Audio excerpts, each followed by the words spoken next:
기도하겠습니다. 하나님 아버지, 오늘도 주님의 음성이 그리워 제게 주신 말씀을 묵상하겠습니다. 주님의 그 음성이 제 귀에 또렷이 들리도록 성령 하나님 도와주시옵소서. 예수님 이름으로 기도합니다. 오늘 묵상할 말씀은 로마서 8장 19절로 25절 말씀입니다. 주님은 내 귀에 어떤 말씀을 들려주셨을까요? 그 생생한 목소리가 오늘 묵상하는 말씀을 통해서 들리게 되기를 바랍니다. 지난 말씀에서 우리가 하나님의 영의 지배를 받아서 하나님의 자녀가 된다고 했었습니다. 그리고 이렇게 하여서 하나님의 상속자가 된다고 했었지요. 그런데 하나님의 상속자가 된다는 것은 하나님과 함께 받게 되는 영광도 있지만 내가 지금 세상에서 누리기 원하는 육체적 욕구를 포기해야 하는 고난도 있습니다. 그래서 18절에서 이런 현재의 고난은 장차 내게 나타날 영광과 비교할 수 없는 것이라고 했었지요. 그렇다면 고난 뒤에 하나님이 우리를 영광스러운 존재가 되도록 해주신다고 했는데 이 세상에서 우리의 삶이 어떻게 변화되어야 한다는 것일까요? 그 질문에 대한 대답이 19절부터 이어지는 오늘 본문 말씀입니다. 19절에서 피조물이 고대하는 바는 하나님의 아들들이 나타나는 것이라고 했습니다. 여기서 피조물은 하나님께서 창조하신 천연계와 온 만물들이지요. 이 온 우주의 피조물들이 고대한 것이 있습니다. 그것은 창세기 1장 28절에서 하나님이 바다의 물고기와 하늘의 새와 땅에 움직이는 모든 생물을 다스리라고 하셨던 그분, 곧 하나님의 자녀들이었습니다. 그런데 그들이 에덴 동산에서 죄를 지어 쫓겨나 바다의 물고기와 하늘의 새와 땅의 모든 생물들이 자신들의 지배자를 잃어버린 것입니다. 그래서 이름 없는 풀포기와 꽃과 나무와 새들은 오래도록 자신들을 다스릴 하나님의 자녀가 나타나기를 오랫동안 기대해 왔던 것입니다. 왜 피조물들이 하나님의 자녀들이 나타나기를 그토록 고대했을까요? 그 이유를 20절에서 피조물이 허무한 데 굴복하는 것은 자기 뜻이 아니요 오직 굴복하게 하시는 이로 말미암이라고 했습니다. 이 말은 그동안 죄의 자녀가 되어 타락한 인간들이 버려놓은 무질서한 허망한 짓들에 의하여 피조 세계가 굴복당하고 있었다는 말입니다. 그래서 많은 피조물들이 인간의 허망된 욕망 때문에 속수무책으로 훼손되고 오염되고 파괴되었다는 것이죠.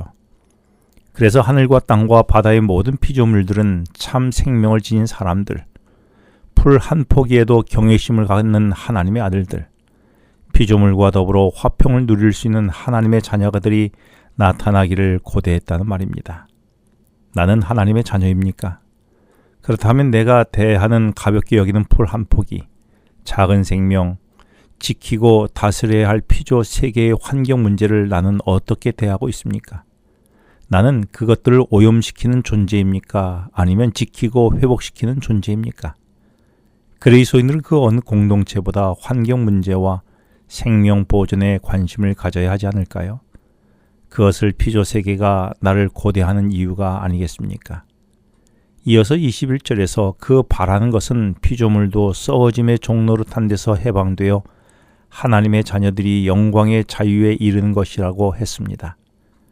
이 말씀은 하나님의 백성들이 죄의 종에서 해방되어 하나님의 자녀가 되고 하나님의 나라에서 영광스러운 존재로 살아가기 원하듯이 피조물도 죄된 인간들에 의하여 파괴되고 썩어질 세상에서 해방되어 하나님의 자녀가 누릴 영광된 자유의 나라에서 하나님을 영화롭게 하는 존재로 하나님의 자녀들에 의하여 다스림을 받기 원한다는 것입니다. 그렇다면 어떻게 피조물들이 썩어질 것들의 종노릇에서 해방되어 자신의 생명과 평화를 보장받을 수 있을까요?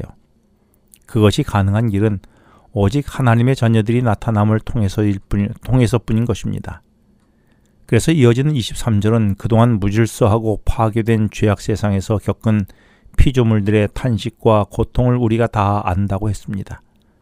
이는 우리가 코로 맞는 악취와 오염당한 공기로 인해 지른 그 비명, 그리고 공장 폐수로 썩어가는 강의 신음소리, 오존층에 구멍이 뚫린 하늘의 울음소리를 우리는 듣고 있다는 것입니다.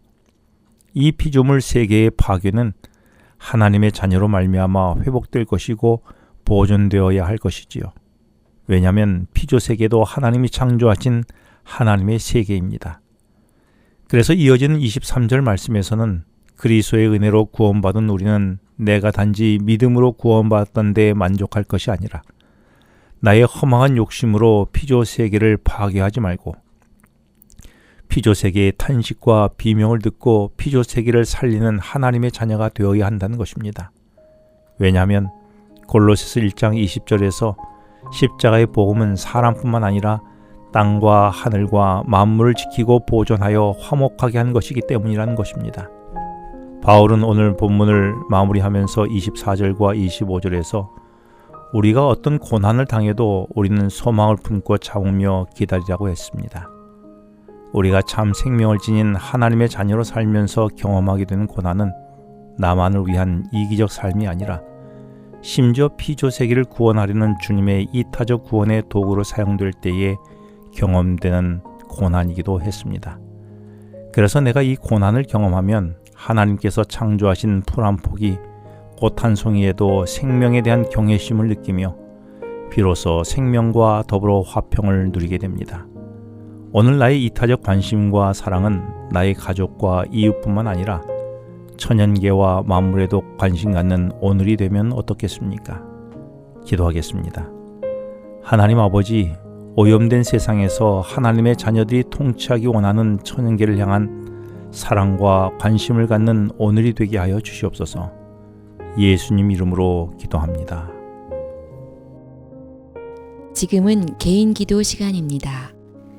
오늘 주신 말씀을 묵상하면서 주어진 기도 제목과 개인 기도 제목을 놓고 기도하시겠습니다.